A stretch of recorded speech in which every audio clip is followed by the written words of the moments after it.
boy, do we have a fun one ahead. Top 10 team, target on their back, going on their road and right into the snake pit. It's the Texas Tech Red Raiders and the Ohio State Buckeyes. Reese Davis, David Pollack, Jesse Palmer with you. Holly Rowe is down on the sideline. Hello, Holly.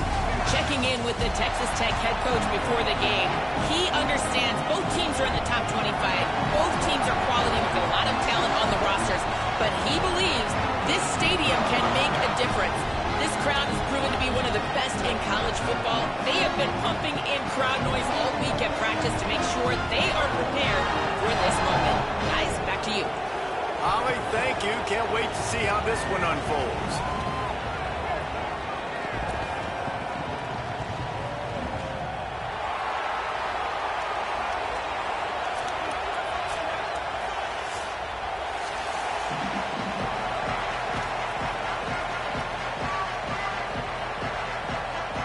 The Buckeyes headed toward the ball, and we are ready for action.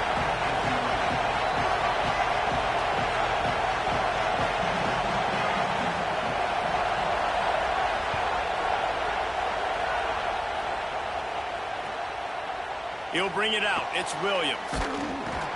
He'll be stopped short of the 20-yard line on the return. They'll mark it.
This place is roaring, and it's going to be so hard to operate under these conditions. The give is to Williams. Knocked down after picking up 5 out to the 24.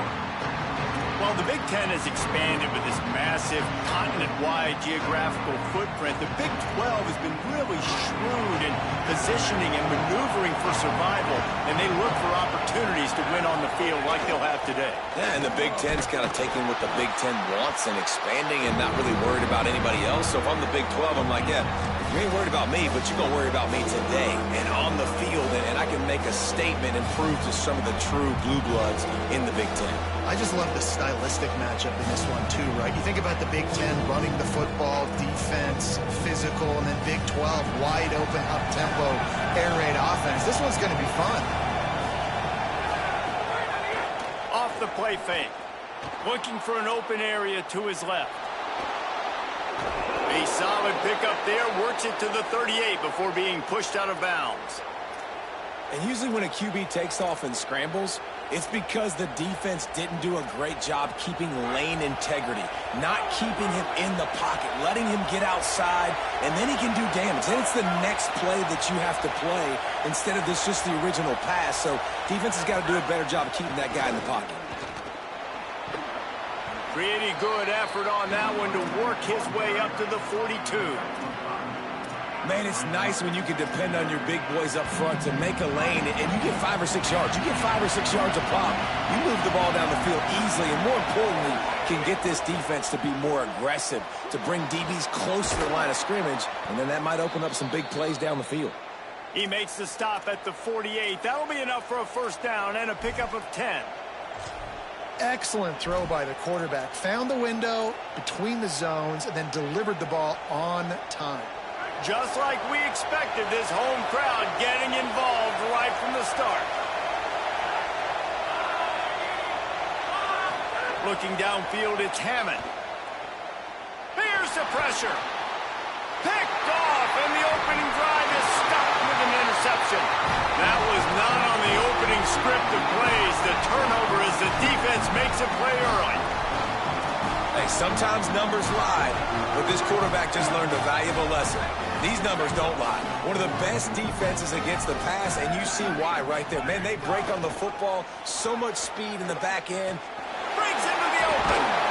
Good execution. They move the sticks, and they've got it at the 33.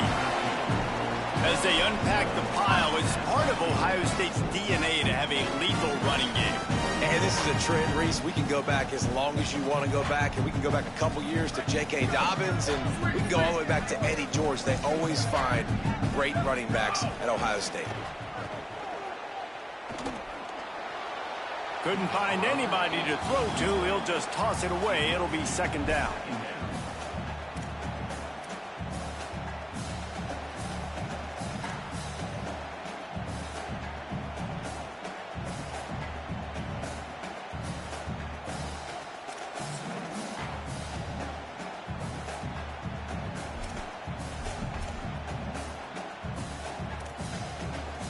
Couldn't make the connection last time. Let's see if they throw it again.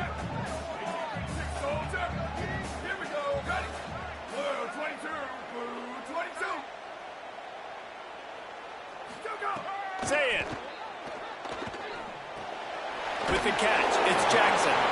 They stop him almost immediately. Short gain there, and still a little ground covered. Pick up the first. One of the things you love about this running back is not only can he run between the tackles, but he's also a weapon in this offense, catching the football. They'll snap it from the 28 in field goal range, but it's third and short. Looking for a man. It's Sayin. Quarterback adapting. Sails one into the middle. Touchdown, Buckeyes! Got it right in the heart of the end zone. They get set for the point after as we have the first score of the game. Really nice job by the quarterback there of just letting the play develop. He had his eyes down in the middle of the field, and I think when he saw that deep middle area vacated, he said to himself, I've got a guy running right into that area. I'm throwing this thing on time, and this is going to be a touchdown, and that's exactly what happened. And it'll be a touchback. The ball will come out to the 25-yard line.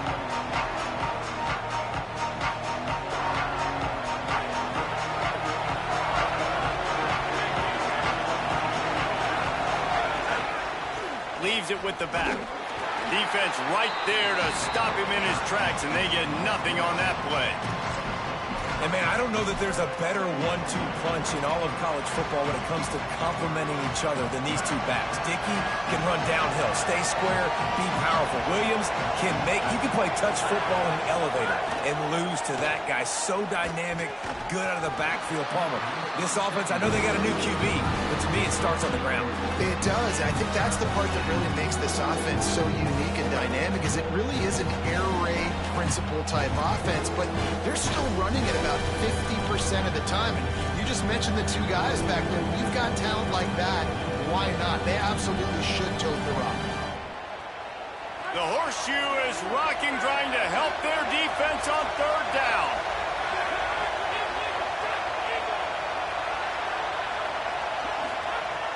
From the gun, wants to pass. He took a hit as he threw it and couldn't deliver the football. It's incomplete, and fourth down's coming. Oh, you know what time it is when the defense gets that stop on third down. Fist up in the air.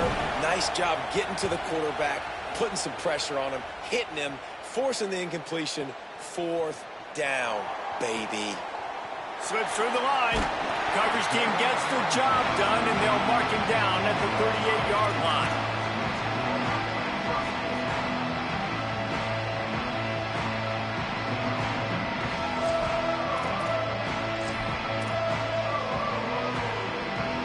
First play of the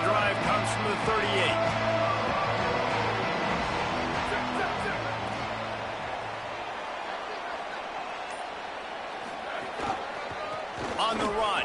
It's Jackson. They didn't get a push at all on that one. It'll be no gain on the play.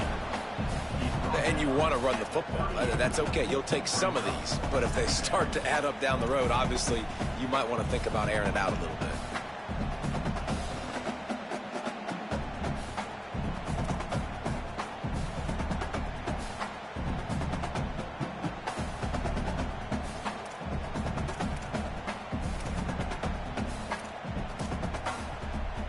Didn't get much on first down. It's 2nd and 9.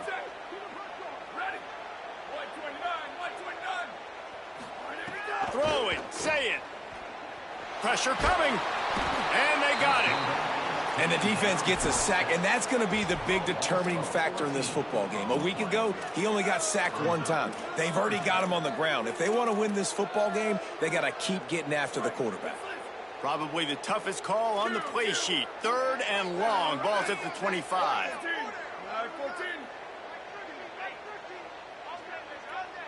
Might be changing the route. On 3rd and long, he's going to have to turn one loose downfield.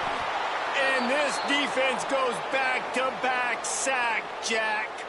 Now, after the sack, there is a man still down. The Buckeyes line up to punt it away.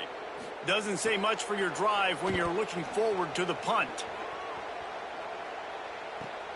He only needs a sliver of daylight. He's going to get loose. He's brought down, but there's also a penalty marker down. Let's see what this is about. The officials offer the deal, and the coach accepts it. They will take the penalty. This offense has a 1st and 10. They are flat bailed out by the defensive penalty. Run in the red zone. It's Williams. He'll be pulled down after a good run. They'll mark it at the 15.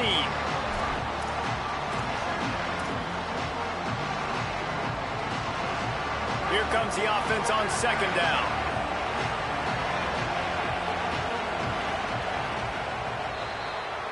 Well, guys, Ohio State has the lead here. We've put one in the books. Let's have a look at our game summary. Lots of time left, and we're ready to get back to it and open the 2nd period.